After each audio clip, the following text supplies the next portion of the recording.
তুই অনেক সময় আমার মুখের উপর অনেক বড় বড় কথা বলিস, ভেবেছিলাম তোর গায়ে কোনোদিন হাত তুলব না, কিন্তু তোর দূর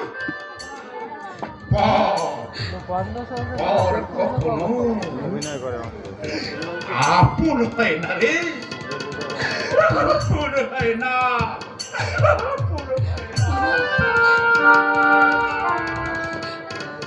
বাবু মশাই, বাধা পেরিয়ে যদি তোমার কাছে আমি পৌঁছতে না পারি, আমার নিরুপায় অবস্থা বুঝে তুমি আমায় ক্ষমা করো বাবু, আমাকে তুমি ক্ষমা করে দিও। দিদিমণি, ও বাউল দিদিমণি।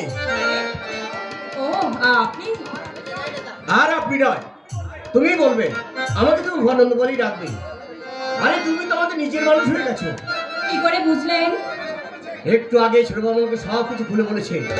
খুব ভালো হবে দিদিমণি, ওই ছোট বাবুর মতো মানুষ হয় না, যার সারা ভোগ পূর্ণ না হলে ওই বৈরাগ্য আসে না। তাই বুঝি? নিশ্চয়ই।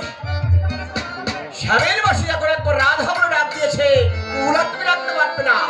প্রেমের গাগুরি ভক্তে ওই স্বামীর কাছে তোমাকে যেতেই হবে। ওরে